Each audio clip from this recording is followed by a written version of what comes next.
warahmatullahi wabarakatuh. Bertemu kembali dengan saya dalam mata kuliah Lembaga Pembiayaan Syariah, yang mana pada pertemuan ke-9 ini masih membahas seputar peran bank syariah dalam pembangunan dan prospeknya di Indonesia.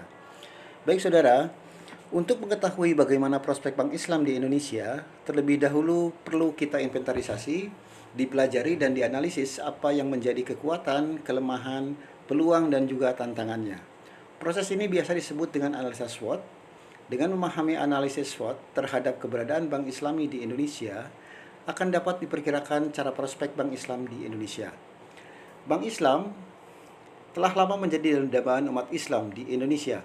Bahkan sejak masa kebangkitan nasional yang pertama, berdirinya Bank Islam merupakan upaya strategis dari garis-garis program kerja Majelis Ulama Indonesia tahun 90 sampai dengan 95.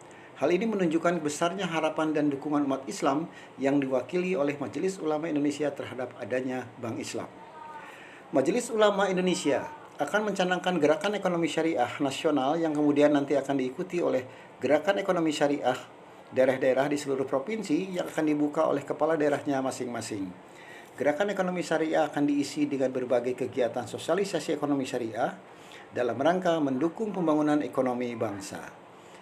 Baiklah saudara, komitmen dan dukungan dari otoritas perbankan berlakunya Undang-Undang Nomor 10 tahun 98 tentang perubahan Undang-Undang Nomor 7 tahun 92 tentang perbankan menunjukkan pengakuan Bank Indonesia akan keberadaan Bank Islam dan Bank konvensional.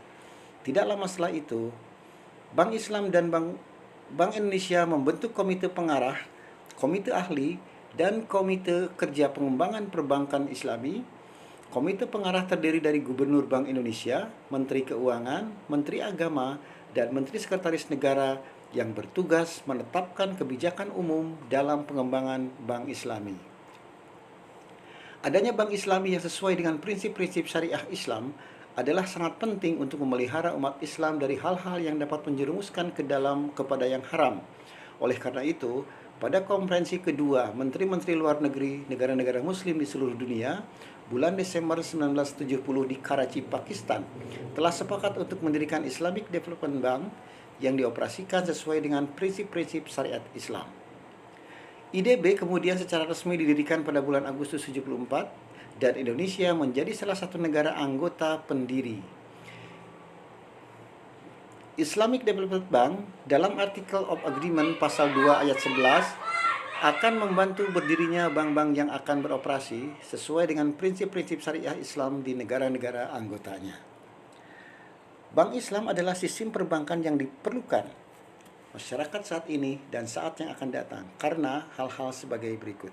Pertama adalah Bank Islam mendorong kebersamaan antara bank dan nasabahnya dalam menghadapi risiko usaha dan membagi keuntungan kerugian secara adil.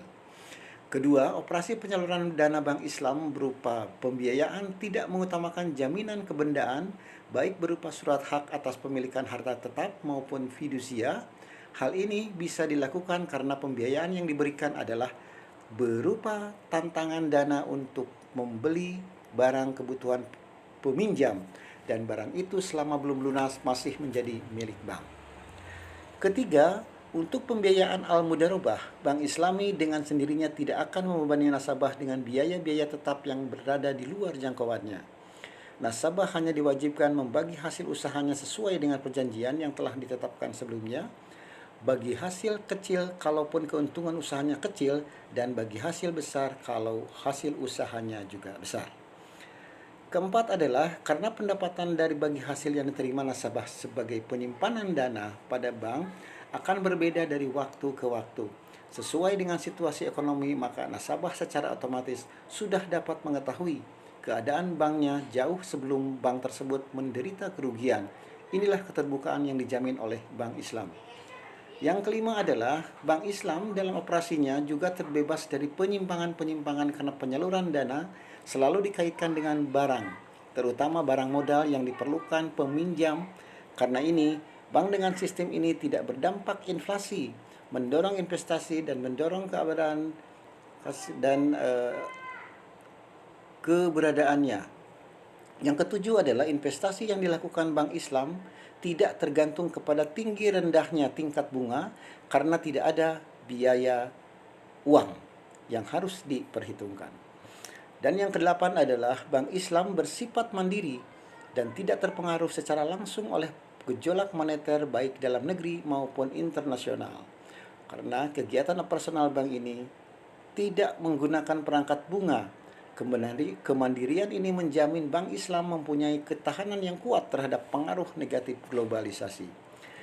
Dan kesembilan adalah persaingan antara bank Islami tidak saling mematikan tetapi saling menghidupi. Bentuk persaingan antar bank Islam adalah berlomba-lomba untuk lebih tinggi dari yang lain dan memberikan porsi bagian laba kepada nasabah, dan dengan demikian bank yang bagi hasilnya rendah tinggal memasukkan dananya. Dengan demikian, dengan mengenali kekuatan bank Islami, maka kewajiban kita semua untuk terus mengembangkan kekuatan yang dimiliki bank Islam ini. Untuk kelemahannya atau weakness dari bank Islam adalah, pertama, masih terdapatnya berbagai kontroversi terhadap keberadaan dan sistem operasional bank Islam di antara kelompok masyarakat dan banker Islam.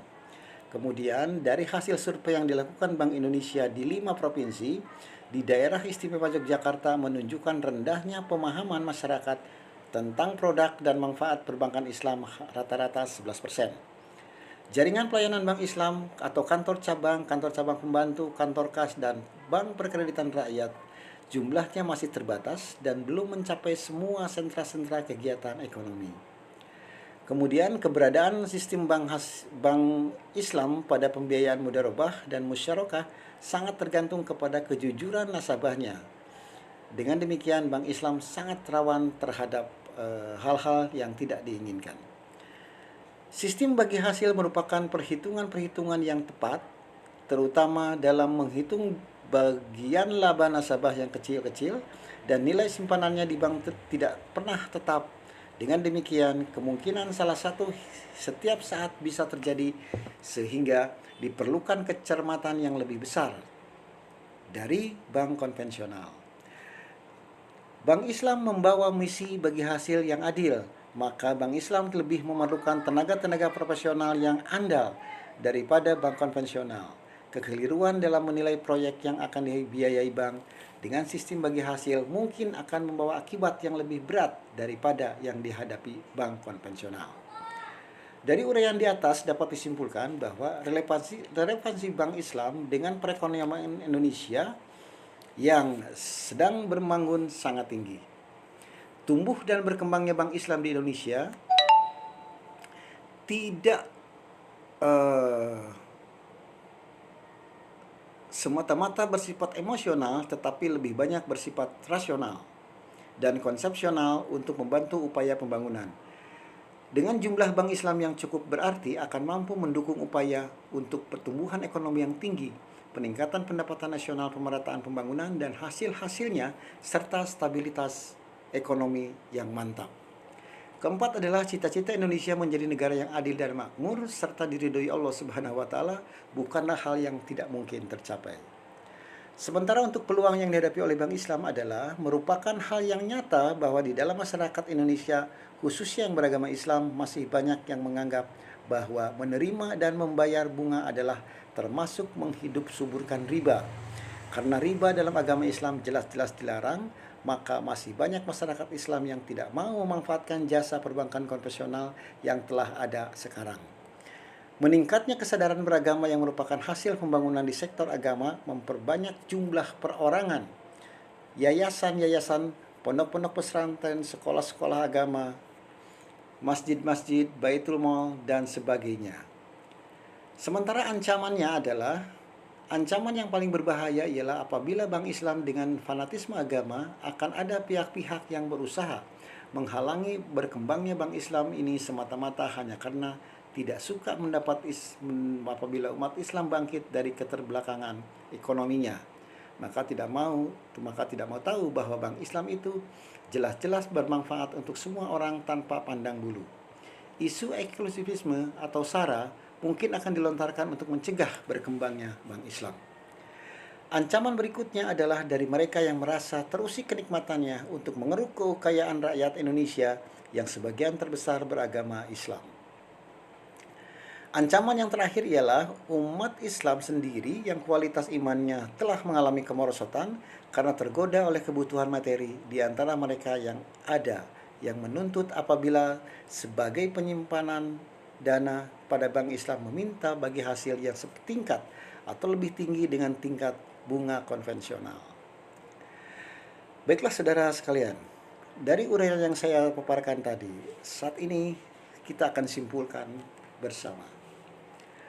Dari inventarisasi faktor-faktor kekuatan, kelemahan, peluang, dan ancaman tersebut di atas, nampak bahwa faktor kekuatan yang peluang sangat menonjol, faktor kelemahan dan ancaman sebenarnya tidak terlalu sulit untuk mengatasinya. Selama periode krisis ekonomi tahun 97-98, Bank Islam masih dapat menunjukkan kinerja yang relatif lebih baik dibandingkan dengan bank konvensional. Yang kedua, baik dari sisi aset, dana pihak ketiga, jumlah bank umum syariah, BPRS, dan jumlah kantor-kantor cabang dalam kurun waktu 1998 sampai akhir tahun 2004 telah mengalami pertumbuhan yang relatif cepat. Dengan demikian, secara keseluruhan, dapat disimpulkan bahwa prospek Bank Islam di Indonesia sangat baik, meskipun kelak kita akan menghadapi era globalisasi. Dan kesimpulan terakhir adalah, sesuai dengan cetak biru pengembangan perbankan Islam di Indonesia, peranan perguruan tinggi dalam mendukung inisiatif-inisiatif yang dilakukan Bank Indonesia.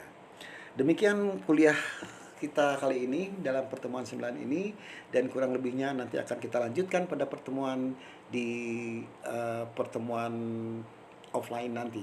Demikian, Assalamualaikum warahmatullahi wabarakatuh.